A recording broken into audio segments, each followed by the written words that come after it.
तो लीजिए, एक लंबी चली जंग और उस पर हुई पॉलिटिक्स का दी एंड हुआ या नहीं हुआ। नमस्कार, स्वागत है आप सभी का। आपके साथ मैं हूं स्वप्निल। पीकेसी ईआरसीपी पर पहली बार ये कह सकते हैं कि ग्रीन सिग्नल मिला है। अब गाड़ी आगे ही बढ़ेगी, पीछे नहीं जाएगी।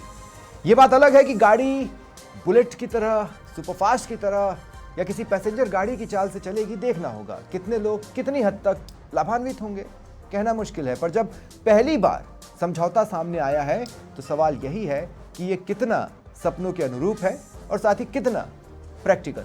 आज इसी पर चर्चा करेंगे। तमाम गेस्ट मेरे साथ जुड़ेंगे, एक एक कर आपको इंट्रोड्यूस करवाऊंगा। इस वक्त मेरे साथ त्रिलोक चतुर्वेदी जी हैं, जो कि विषय विशेषज्ञ हैं। खास बात ये भी मैं आपको बताना चाहता हूं कि पानी से जुड़े महकमे से ही ये रिटायर हुए हैं। Gear graduate engineers association of Rajasthan के एक्स प्रेसिडेंट रह चुके हैं। त्रिलोक चतुर्वेदी जी, स्वागत है आपका समाचार प्लस पर। त्रिलोक जी, इस सवाल से शुरुआत करना चाहता हूं मैं कि पहली बार एक लंबे गैप के बाद, हालांकि कितना ही बेहतर होता कि जो समझौता किया गया वो पहले से पब्लिक डोमेन पर होता, उस पर हम भी राय दे पाते, आप जैसे लोग विशेषज्ञ भी राय दे पाते। हालांकि अब समझौता सामने आया है, कितनी बातें हैं जो अब हमारे सामने हैं स्पष्ट तरीके से? देखो, सबसे पहले तो मैं जो ये नोवेल कॉज हुआ है, माननीय मुख्यमंत्री महोदय भजनलाल जी शर्मा, माननीय प्रधानमंत्री, उनको बधाई देता हूं कि उन्होंने राजस्थान की जनता के दर्द को समझा और पेयजल जैसी समस्या को परमानेंट समाधान के लिए कोई कार्य किया। पहले ये प्रोजेक्ट ऐसा था कि भाई स्टेट इसको करेगी, लेकिन स्टेट के पास में बजट की शॉर्टेज को देखते हुए नरेंद्र मोदी साहब ने इस चीज़ को देखा कि भाई ये स्टेट इतना बहन नहीं कर पाएंगी, चाहे मध्य प्रदेश भी नहीं कर पाएगा, क्योंकि बहुत बड़ा प्रोजेक्ट है और ये लाइफ लाइन साबित होने वाला है अगले सेंचुरीज के लिए। तो उन्होंने ये समझा कि भाई इतना स्टेट बहन नहीं कर पाएंगे। तो पहले उनकी मंशा थी, लेकिन डिक्लेरेशन नहीं था, जैसा मेरी जानकारी है। आज उन्होंने जो डिक्लेयर किया कि 90% इसको राष्ट्रीय परियोजना का दर्जा दिया है और इसमें 90% केंद्र सरकार देगी, 10% स्टेट देगी। तो ये निश्चित रूप से मेरा ये मानना है कि ये प्रोजेक्ट पूरा होगा और लोगों की आकांक्षाओं के अनुरूप होगा। टाइम लगेगा, इसमें लगभग 8 से 10 साल इस प्रोजेक्ट को पूरा होने में लगेगा। लेकिन इस पूरे उसमें एक सवाल जो बार बार मेरे दिमाग में कौंध रहा है, राजस्थान की कितनी ज़रूरत है, या राजस्थान को कितना पेयजल मिलेगा, सिंचाई का जल भी मिलेगा या नहीं, या किस हद तक मिलेगा, इस पर क्लैरिटी कब तक आ सकती है? देखो, ये इसको पॉलिटिकल वे में मैं बात करूं तो इधर राजस्थान, इधर भी बीजेपी गवर्नमेंट है, उधर एमपी, वहां भी बीजेपी गवर्नमेंट है और नेक प्रधानमंत्री हैं। डेफिनेटली ये दोनों स्टेटों का जो आपसी मसला है कि शेयरिंग किसकी कितनी होगी, इसको आपस में इन हाउस ये सॉल्व कर लेंगे और वो अच्छा ही होगा। और इससे पूर्वी राजस्थान के जो अभी 13 या मैं तो कहता हूं 21 जिले हो गए अब आज की तारीख में, उन सबको पीने का पानी मुहैया हो सकेगा, हो सके। इसकी प्रैक्टिकलिटी पर मैं आगे जाऊंगा। एक सवाल और मैं आपसे लूंगा और उसके बाद फिर मैं बीजेपी से भी जो हमारे गेस्ट हैं, जो इस वक्त मेरे साथ स्टूडियो में आ चुके हैं, अटल खंडेलवाल जी, आपका भी मैं स्वागत करता हूं। मैं आपके पास आऊंगा, लेकिन उससे पहले त्रिलोक जी, एक सवाल और मैं आपसे लेना चाह रहा हूं। वो ये लेना चाह रहा हूं कि जब हमने देखा 1 साल पहले तक किस तरह से स्टेट और सेंटर के बीच में रस्साकशी चली, खींचतान चली, स्टेट भी शायद यही बात तो कह रहा था कि सेंटर इस पर ज़्यादा आगे बढ़े, या स्टेट अपनी मौजूदगी ज़्यादा चाहता था। वो आखिर पेच क्या था, क्या वो पोर्ट्रे करना चाहते थे? कुछ ज्यादा पॉलिटिकली तो मैं इन्वॉल्व नहीं होऊंगा, लेकिन इतना मुझे मालूम है कि जो नवनेरा डैम का जो फाउंडेशन स्टोन था, वो बीजेपी गवर्नमेंट में रखा गया था, माननीय वसुंधरा जी ने रखा था। गहलोत गवर्नमेंट में वो पूरा हुआ, लेकिन उसमें वो डैम पूरा भरा हुआ है, लेकिन आगे की उसके ड्रॉल के लिए कोई प्लानिंग नहीं कर पाए थे। तो अभी ये पूरी सारी चीजें एक साथ आगे बढ़ रही है। ये भी जो प्रोजेक्ट है ईआरसीपी का, रिवाइज ईआरसीपी का, ये भी 2 फेज में पूरा होगा, फेज 1, फेज 2। तो फेज 1 का तो जैसे लगभग 3700 करोड़ रुपए का वर्क ऑर्डर जारी हो चुका है। उसके भी 2 पार्ट किए गए। प्लानिंग फेज अलग होगा, एग्जीक्यूशन पार्ट अलग होगा। प्लानिंग फेज सबमिशन करने वाले हैं और उसके बाद में एग्जीक्यूशन चालू हो जाएगा। फेज 2 में 2 बैराज भी बनेंगे, रामगढ़ और महलपुर के अंदर बैराज बनेंगे। एक कोटा के नियर बाई से चंबल के पैरेलल में एक कैनाल भी जाएगी जो कि धौलपुर तक जाएगी। आगे मेरा तो इसमें यह सबमिशन है कि वो धौलपुर तक की क्यों आगे अलवर तक जाए, जिससे पूरा बेसिकली मतलब पहले रामगढ़ में पानी डाला जाएगा, वहां से कालख तक ले जाया जाएगा। ये कितना प्रैक्टिकल है? क्यों प्रैक्टिकल है, सब कुछ प्रैक्टिकल है। जगह जगह कितनी जगह लिफ्ट लगेगी, क्योंकि पानी उठाना भी पड़ेगा। हाँ, पानी उठाना ही पड़ेगा, बहुत कम जगह उठाना पड़ेगा। एक दो जगह जो क्रिटिकल है वहां उठाना पड़ेगा। ओपन चैनल भी चलेगी, कंड्यूट पाइप से भी चलेगा और लिफ्ट से ओपन से भी चलेगा। ठीक है। अटल खंडेलवाल सबसे जी, बड़ी बात यह है हाँ। कि जो पानी हमारा वेस्ट जा रहा था, रन ऑफ होकर समुद्र में जा रहा था, उस पानी को यूटिलाइजेशन करने की जो महत्वाकांक्षी योजना है, हाँ। ये बहुत बड़ी योजना ठीक है है। और ये बहुत अच्छा काम है, चाहे गवर्नमेंट किसी की रही हो। ठीक है। अटल खंडेलवाल जी, देखिए मीडिया में होने की वजह से थोड़ा सा क्रिटिसिज्म तो हमें हैप्पी मोमेंट्स पे भी करना पड़ता है, और इसमें कोई दौराय नहीं है कि आज खुशी का दिन है प्रदेश के लिए। मैं शुरुआत से इस बात को मेंटेन कर रहा हूँ कि एक शुरुआत होनी ज़रूरी थी, ये कम से कम वो शुरुआत हो गई है। कमी बेशी पर संशोधन और ज़्यादा बातचीत और ज़्यादा कुछ निकालना ये समय के साथ होता रहेगा। किसी भी चीज़ को फाइनलिटी हम मानकर नहीं चल रहे, लेकिन कम से कम शुरुआत हुई, ये बहुत बड़ी बात है। अब मेरा सवाल ये है कि ये प्रैक्टिकल कितना है, जो मैं अभी त्रिलोक जी से भी पूछने की कोशिश कर रहा था। मैं ये बता देता हूँ क्यों। अब जैसे पार्वती ले लें, पार्वती पर जो बांध बना हुआ है उसके हालात क्या है? 3-3, 4-4 साल तो वो सूखा रहता है। इसके बाद फिर एक आध साल जब बारिश बहुत अच्छी हो जाती है तो वो उस स्थिति में आता है कि बांध में सरप्लस होगा तभी निकलेगा। अच्छा, रास्ते में जहाँ जहाँ पानी लिफ्ट करेंगे वहाँ पर लोग अपनी मोटरें लगाकर पानी ना खींचने लगे, चोरी ना करने लगे, प्रदर्शन ना करने लगे कि हम ये पानी आगे नहीं देना चाहते। प्रैक्टिकलिटी क्या है इसकी? देखिए, सबसे बड़ी प्रैक्टिकलिटी तो ये थी कि बहुत सारा जब पानी आ जाता है, मान लो 3 साल 4 साल में बहुत सारा पानी आ जाता है, तो वो स्टोर कहाँ होता था? वो बहकर समुद्र में मिल जाता था। न हमारे काम आता था, न मध्य प्रदेश के काम आता था, और बल्कि बाढ़ का रूप और ले लेते थे मध्य प्रदेश साइड में। तो नहीं, पर मैंने स्पेसिफिक तो नदी का है नाम ना, दिया, पार्वती। लेकिन मैं आपसे यही बोल रहा हूँ कि जब आप बहुत स्पेसिफिक उस पे एक रिवर पे बात करेंगे पीकेसी तो में पी तो है ही पार्वती हाँ ना? हाँ, तो मैं ये बोल रहा हूँ स्पेसिफिक कि आपने केवल पार्वती को उठाया और काली सिंध को आपने नहीं उठाया, और उसके साथ में वहाँ जो एक्स्ट्रा अगर पानी आ जाए, अभी तो आप काली कह रहे सिंध भी हर साल सरप्लस नहीं होता। नहीं, लेकिन जब भी सरप्लस इशू क्या था, पहले ये था कि भी 75% का वो क्लॉज लगा हुआ था। हम जितने भी भारत के अंदर प्रोजेक्ट रुके हुए हैं उसको हम लोग शुरू से कहते आए हैं। जल संसाधन मंत्री पूर्व गजेंद्र सिंह जी हैं, उन्होंने बहुत स्पष्ट किया था कि इसको लेकर के वो बहुत चिंतित भी थे। और राजस्थान में पानी एक ऐसी चीज है जो समस्या का रूप बहुत सालों से, तो वो ये चाहते थे कि इसको इंटरलिंक रिवर प्रोजेक्ट बना दिया जाए। पैसा संसाधन किससे? संसाधन पैसों से आते हैं। उसमें क्या जगह जगह पर प्रैक्टिकलिटी के रूप में क्या है, जैसे बांध, डैम, लिफ्ट, ये सब लगने हैं। तो ये सब Exactly. है ना। और तो दूसरा वहाँ पर मध्य प्रदेश के साथ लगेंगी, लोग हो सकता है मोटर लगा लें, लोग हो सकता है कि पानी चुराने लगे। सुनिए, जब हो सकता है तो उस वक्त उसके नियम गाइडलाइन भी आती है। नहीं, पर होता ही है ना। और नहीं होता है, लेकिन उसके लिए गाइडलाइन भी आती है। और गाइडलाइन आकर के जब इतना बड़ा प्रोजेक्ट है और उसमें संसाधन सेंटर और स्टेट, दोनों स्टेट मिलकर के लगा रहे हैं, तो ऐसा नहीं है कि वो वेस्ट चले जाएंगे या पर्टिकुलर एक क्षेत्र। जब हम कह रहे हैं कि 21 जिलों के लिए, तो उतने ही हमने डैम बनाने की सोची है, उतनी नदियों को जोड़ने की सोची है, उतना ही तालाबों को हम लिफ्ट। जहाँ तक मेरी जानकारी है, हो सकता है मैं गलत भी हूँ, अब जैसे यमुना के पानी को ही ले लें, तो वो कब सरप्लस होता है और कितने प्रोपोर्शन पे उसका डिस्ट्रीब्यूशन होगा, इसे भी लेकर नियम बने हुए हैं, और वो उसी प्रोपोर्शन के हिसाब से डिस्ट्रीब्यूट भी होता है। अब हम उसमें अपना हिस्सा लेने जा रहे हैं, है ना। तो ऑब्वियसली वो शेयर उतना बड़ा नहीं होगा, लेकिन जितना भी होगा वो भी जरूरी होगा, वो एक एसेंशियल होगा। तो मैं इसीलिए मैं पूछना चाह रहा हूं कि एग्जैक्टली क्लैरिटी क्या है। देखिए, क्लैरिटी तो पेयजल कितना, सिंचाई कितना, इसे लेकर कुछ तो हिंट। देखिए, पेयजल इसके अंदर पीकेसी ईआरसीपी के अंदर पेयजल कितना 1600 मिलियन क्यूबिक हमको पेयजल की व्यवस्था करनी थी। इसमें टोटल जो पहले था ईआरसीपी जो स्वतंत्र था ना, अब ईआरसीपी उसमें 3600 क्यूबिक मिलियन के आसपास पानी को हमारी जरूरतें पूरी कर रहा था। अभी पीकेसी ईआरसीपी में 3200 क्यूबिक मिलियन, लेकिन हमारे जो पैसे स्टेट के लग रहे हैं उसमें 4000 करोड़ के आसपास राजस्थान सरकार को लगाना है। आप पैसा कितना बहा लीजिए, जब तक पानी तो नहीं मैं बनेगा आपसे क्या करेंगे। मैं एक बार फिर तो आ रहा मैं हूं आपसे क्या बोल रहा हूं, एक सवाल में स्पेसिफिक कर रहा हूं अटल भाई, स्पेसिफिक कर रहा हूं। देखिए, मैं आपको बहुत स्पेसिफिकली बोल रहा हूं। जैसे पीकेसी में से मैं पहले पी की बात कर लेता हूं, फिर के की बात कर लेता हूं। पार्वती 4 से 5 साल में एक बार ओवरफ्लो होती है, या एक बार उसमें पानी सरप्लस आता है। जब सरप्लस आएगा तभी तो मिलेगा ना, सूखे के हालात में तो मिलेगा नहीं। काली सिंध 2 से 3 बार में एक बार में सरप्लस होता है। तो अब पीकेसी में से अगर पानी आने का गैप ही 2-2, 3-3 साल में बटा हुआ है, तो पर ईयर हमारे पास क्या आ रहा है, ये कैसे इंश्योर होगा? देखिए, ये इंश्योर जो एक पूरा का पूरा एक दिल्ली के अंदर जल संसाधन मंत्री वो मंत्रालय है, उनके अंडर में एक एजेंसी है, वो ये सारी के सारों का रिपोर्टिंग करती है। और उसने बकायदा ये देखा कि जो पीकेसी तीनों ही रिवर के अंदर अगर इस मात्रा में एक पर्टिकुलर मात्रा के ऊपर अगर पानी आता है तो वो सफिशिएंट है कि हमको 3200 से 3600 क्यूबिक मिलियन पानी हर साल मिल जाए।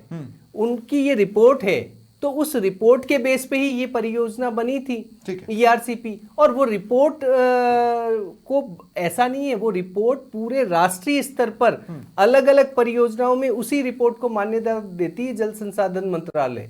तो वो बहुत सारे विशेषज्ञों की वो है कि भाई मतलब पार्वती के अंदर कब जल ओवरफ्लो होता है और काली सिंध में कब होता है। आम लोग भी ये बात सोचेंगे, है ना? जो नहीं, को जानते हैं, काली सिंध ये को जानते निश्चित हैं, वो ये बात सोचेंगे ना, कि भाई बिल्कुल जब पानी सोचेंगे, आता ही लेकिन नहीं है, 3200 क्यूबिक मिलियन पानी आपको हर साल 3200 क्यूबिक लाख मिलियन पानी हर साल मिलेगा। इसीलिए तो आप लोगों ने वो मटकी थोड़ी छोटी नहीं बनाई क्योंकि उसमें पानी ना हालांकि वो बहुत अच्छा विजुअल रिप्रेजेंटेशन था योजना का। 1600 क्यूबिक मिलियन तो पानी है ना पीने के लिए चाहिए, बाकी सब इंडस्ट्री और एग्रीकल्चर के लिए चाहिए। तो हमारे पास कितना मिलेगा, यही एक चीज थी। क्योंकि हो क्या रहा है मुझे लग रहा है कि 1600 सिंचाई की जरूरत, मुझे ऐसा लगता है, सिंचाई 2 मिनट अटल भाई, मुझे ऐसा लगता है, हो सकता है मैं गलत हूं और मैं ये बात अपने दर्शकों से कह रहा हूं कि पेयजल शायद हम डिसाइड कर रहे हैं कि हमारी कितनी जरूरत है, लेकिन सिंचाई शायद सेंटर डिसाइड कर रहा है कि कितनी हमारी जरूरत है। जबकि आइडियल स्टेट ये होता है कि हम बताएंगे हमारी जरूरत कितनी है। हम ये नहीं कह रहे हैं कि हम बहुत ज्यादा खा लेंगे, हमारी भूख 3 की थी लेकिन हमें स्वाद बहुत अच्छा लगा इसलिए हम 5 रोटी खा लेंगे, हम ये नहीं करने वाले हैं। लेकिन 3 की जरूरत पे पूरी होती है कि नहीं, ये एक बड़ा सवाल जरूर है। भरत मेघवाल मेरे साथ जुड़ चुके हैं और थोड़ा सा लेट तो भरत भाई आप हुए, उससे पहले ERCP आ गई। बोलिए कि मैं आपका ओपनिंग कमेंट का इंतजार कर रहा हूँ। बट आप दोनों चीजें बोल दी 1 मिनट भरत जी, बस अब आप बोलिए। नहीं देखिए, एक्चुअली कहीं और भी मुद्दा ERCP का था और इसी के बारे में चर्चा हो रही थी। लेट तो देखिए जाहिर सी बात है कि भारतीय जनता पार्टी की हठधर्मिता की वजह से ये प्रोजेक्ट बार बार लेट होता जा रहा है और उसी का परिणाम है कि जो प्रोजेक्ट की कॉस्ट 40,000 करोड़ हुआ करती थी, उस प्रोजेक्ट की कॉस्ट आज 80,000 करोड़ हो चुकी है। पर उसका 90% सेंटर उठाएगा। किसने कहा? MOU में है, राष्ट्रीय है आपके पास MOU? बिल्कुल, अब तो समझौता आज सबके सार्वजनिक कर दिया गया। देखिए देखा हुआ है वो तो। राष्ट्रीय परियोजना घोषित की जा चुकी 90-10 का रेशो है। इस कारण की इंटरलिंक रिवर प्रोजेक्ट है ना, वो तो हाँ, तो वो राष्ट्रीय परियोजना में मैं आपको फिर वही चीज कह रहा हूँ कि आज भी माननीय प्रधानमंत्री जी जो वादे पूर्व में ERCP के लिए कह के गए थे, उन वादों को परिपूर्ण अभी स्वप्निल जी किया नहीं है। और जिस हिसाब से चीजें की गई थी कि अगर 9,600 करोड़ जब कांग्रेस की सरकार ने ईसरदा बांध और बाकी पर लगाया, अगर उसी समय राजनीतिक द्वेषता को छोड़कर इस प्रोजेक्ट को आगे बढ़ाया जाता तो ये कॉस्ट इतनी आगे नहीं बढ़ती। आपकी मांग कितनी थी? आपकी मांग कितनी थी परसेंटेज में, रेशो में? जाहिर सी बात है, राष्ट्रीय परियोजना घोषित करके 90% दिया जाता लेकिन 40,000 करोड़ की कॉस्ट आज 80। आप 50 से 75 पर क्यों अड़े थे? देखिए, आप एक चीज को समझिए कि जो DPR बनी गई थी वो DPR राज्य के टाइम पे वो किसने बनाई थी? उस व्यक्ति ने बनाई थी जो कि जल संसाधन मंत्रालय श्रीराम जी नाम मुझे पता है, श्रीराम जी आगे बोलो। जल संसाधन मंत्रालय के अंदर उपस्थित थे और सलाहकार है, आज भी सलाहकार है। उस DPR पे क्वेश्चन मार्क आप बार बार लगाते गए क्योंकि आपकी राजनीतिक द्वेषता थी। इसके अलावा लोकसभा के अंदर जब DPR आपकी थी नहीं भरत भाई। देखिए, सवाल इस बात का नहीं है कि DPR किसकी थी या किसकी नहीं थी।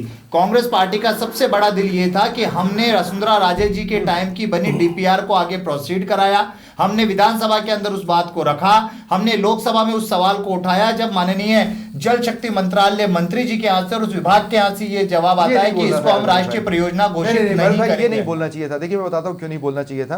आप इतने समय से कह रहे हैं कि क्या MOU है, क्या MOU है, क्या MOU है। ये शीतकालीन सत्र के प्रश्नकाल में आप पूछ सकते थे, जिसे आप चलने ही नहीं दे रहे। तो और इससे आज से पहले ये जवाब आ सकता था। लेकिन भरत भाई, देखिए, मुझे शायद ये बात लगती है, मैं एक बात ये जरूर कहना चाहता हूँ कि लोकसभा में जब अडानी का मुद्दा या किसी और के मुद्दे को कांग्रेस पार्टी उठाती है तो विपक्ष के ऊपर आरोप प्रत्यारोप हर तरफ से लगाए जाते हैं। मैं आरोप नहीं लेकिन लगा मैं ये नहीं, बिल्कुल मैं ये सवाल ये पूछना तो चाहता हूं कि तरीके से क्या कह रहा हूं। एक बार भी सत्ता पक्ष से ये आप सवाल जवाब पूछा? ला सकते थे। ये सवाल एक बार भी सत्ता पक्ष से पूछा काश गया? आपने मेरी कल की भी डिबेट देखी होती। देखिए, मैं मदन सिर्फ दिलावर यही जी को सवाल- ये बोलना पड़ा कि मेरे पास जो कागज है वो बाहर देखिए, कार मैं में यही पड़े। सवाल पूछ रहा हूं कि पिछले 10 साल से केंद्र में भाजपा की सरकार है। हाँ। जल शक्ति मंत्रालय हमारे राजस्थान से ठीक है। मंत्री जी थे। हाँ। 5 साल जब कांग्रेस की सरकार रही, हमने ठीक है। बार बार उसके लिए निवेदन किया। ठीक है। आज उसकी कॉस्ट डबल हो चुकी है। जिस तरीके से बीका बाड़मेर में जो रिफाइनरी है, उस रिफाइनरी की कॉस्ट डबल हो चुकी है। सिर्फ एक राजनीतिक द्वेषता के कारण अगर आप किसी प्रोजेक्ट को डिले करें, वेलकम तो करते हैं,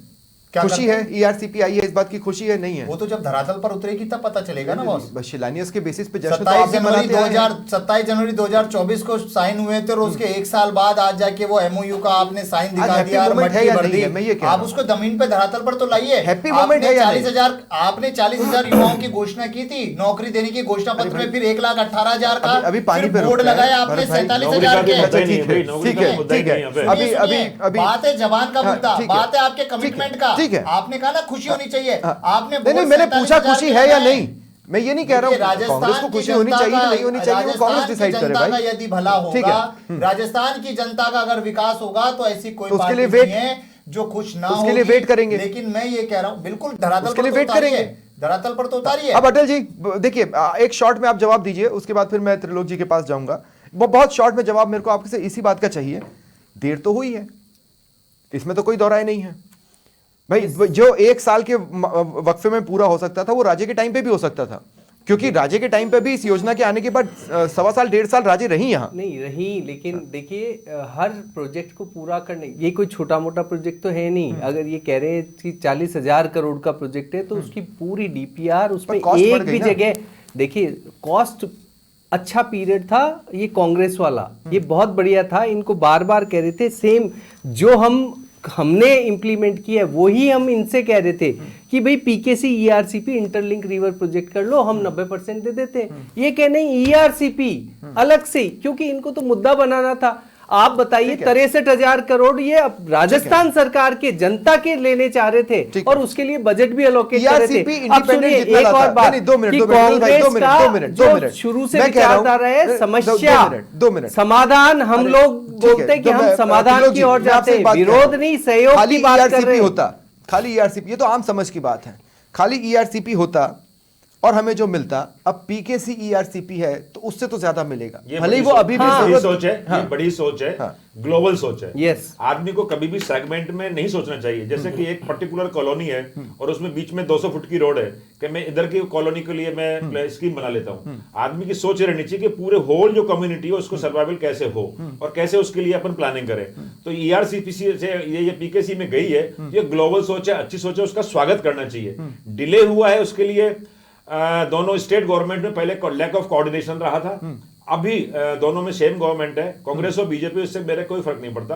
लेकिन उसमें ऑनरेबल पीएम उसको कोऑर्डिनेट कर लेंगे। तो स्टेट का जो मामला है, जो आप पूछ रहे थे कि भाई कितना मध्य प्रदेश करेगा, कितना स्टेट करेगा, लेकिन हम डाउनस्ट्रीम में आते हैं, ये इसको सॉल्व कर लेंगे। लेकिन हम डाउनस्ट्रीम में आते हैं, जो भौगोलिक परिस्थितियां उसके हिसाब से हम डाउनस्ट्रीम पे आते हैं। इस पीकेसी के जुड़ने के बाद आप उसमें हमें बेनिफिशियरी के तौर पर देखते हैं या इस रूप में देखते हैं कि ठीक ठाक सा समझौता कर लिया है?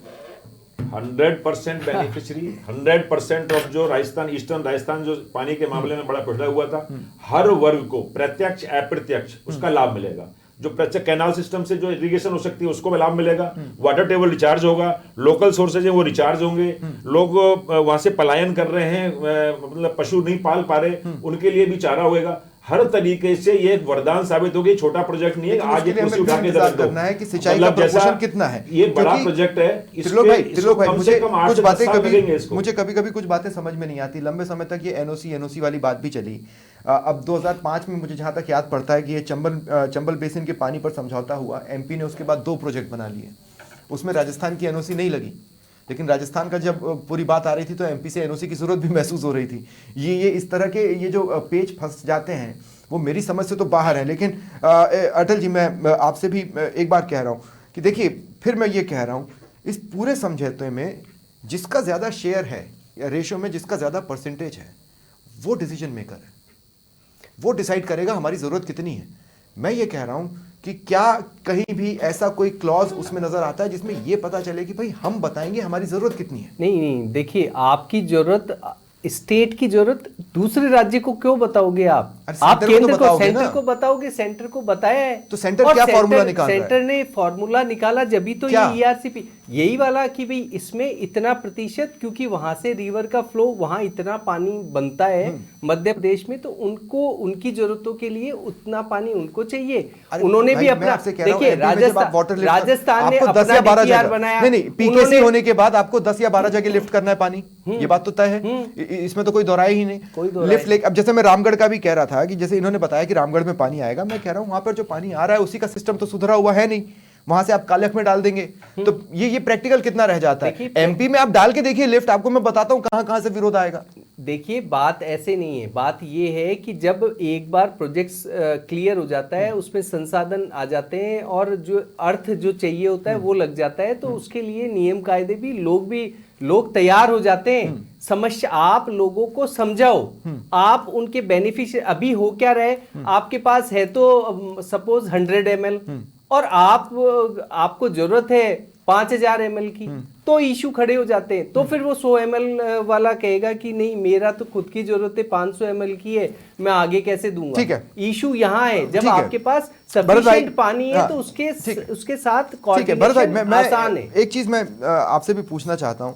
देखिए, इसमें तो कोई दौराई नहीं है कि गहलोत भी चाहते थे कि सेंटर ज्यादा भार उठाए, ठीक है, और अभी एमओयू में जो रेशो आ रहा है वो ये बता रहा है कि सेंटर ज्यादा भार उठाए। तो दिक्कत कहां थी? दिक्कत ये थी कि जब तक इस योजना में कहीं से हमारी छाप न लग जाए हम कभी कुछ बोल नहीं पाएंगे।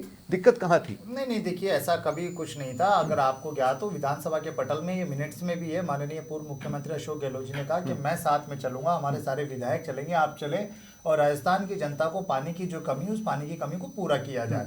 हमने, जब इन्होंने नहीं माना तो हमने कई बार हमारे खुद के बजट को लगाया, 9600 करोड़ हमने लगाया, और आप हट धर्मिता पर आप देखिए, मीटिंग्स में उपस्थित नहीं केंद्र होते थे। सरकार की- जब आपके विधायकों नहीं, को नहीं। लेकर आप कहीं भी नहीं, जाना चाहते थे, मंत्री जी अधिकारियों को- 2 बार नहीं, आए, नहीं, महेश अपनी जोशी जी, पूरी देखिए, कैबिनेट, अपना ये पूरा सरासर मंत्रालय बात को है, लेकर आए, नहीं, और फिर भी नहीं मिले। महेश जोशी जी उपस्थित थे, आपको और मैं पता आपको है, बता दूं, दो मिनट, केंद्र दो मिनट, सरकार दो मिनट। द्वारा राजस्थान की नहीं, सीएस मैं बताता हूं, लिखा मैं गया बताता कि हूं, सारे काम रोक दिए मैं बताता जाएं। हूं, ये मैं बताता हूं, केवल मुद्दा आधारित सुनिए तो सही, बन मेरी गया बात सुनिए, मेरी बात सुनिए, मैं बताता हूं।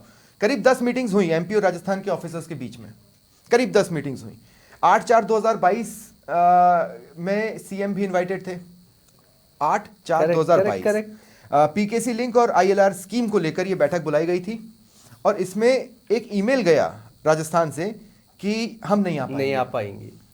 ये तो ऑफिशियल डॉक्यूमेंट अच्छा, है। आपके पास सब ऑफिशियल डॉक्यूमेंट है। स्वप्निल जी, आपके पास क्या वो डॉक्यूमेंट है कि केंद्र सरकार ने यहाँ के सीएस को एक लेटर लिखकर कहा था कि आप ईआरसीपी योजना के सारे कामों को बंद कर दीजिए, वरना बिल्कुल। आपके ऊपर विभागीय कार्रवाई की जाएगी? बिल्कुल सही बात है। क्या मानते फिर आप उसको? मुझे ये लगता है कि क्या क्या मानते फिर आप? जबरदस्ती नियमों से इतर किसी को दौड़ाने की कोशिश हुई थी? नहीं, मैं बता देता आप हूं अटल जी इस पे क्लैरिटी आप अटल जी, आप आप ये clarity देखिए, दीजिए। जब राजस्थान सरकार आप ये अपना देख- पैसा जवाब देते हैं। 9600 करोड़ हमने जवाब दिया है, देते हैं। अपने तरीके बजट से, का प्रावधान। गलत कौन सा तरीके गलत से, तरीका देखो, था? मैं आप बताता तो हूं। राष्ट्रीय परियोजना अरे, बना दो मिनट, लीजिए, दो मिनट, उसको। दो मिनट, आप दो तो मिनट, राष्ट्रीय सुनो, परियोजना अरे, निकाल दो रहे थे मिनट, देखो उसको। भरत भरत, जी, या जवाब तो भी तो इसको ले रहे हैं। डिस्कशन के हाँ, रूप CS में को ले लें लेटर तो आया था। कि अगर लेटर तो आया था। देखिए, सुनिए मेरी बात। लेटर आया था भरत, अटल देखिए, भाई। ये लेटर केवल ये था हाँ। कि इसको इस तरीके से करने की बजाय ये PKC ERCP interlink river project कर लो। हम हर जगह रुकी हुई परियोजना PKC का नाम को ही इसके नहीं था, अंदर ही उसमें ला रहे हैं। पड़ेगा। सुन तो लीजिए, और आप ये उसमें जो PKC पैसे का तो लगा रहे हो नाम ही ये नहीं था, गलत है। लेटर की ठीक है, कॉपी क्या? ठीक है है, ना? मेरा आखिरी आप- सवाल, आप- मेरा आखिरी ये- सवाल है, मेरा आखिरी सवाल है त्रिलोक जी, मेरा आखिरी सवाल है।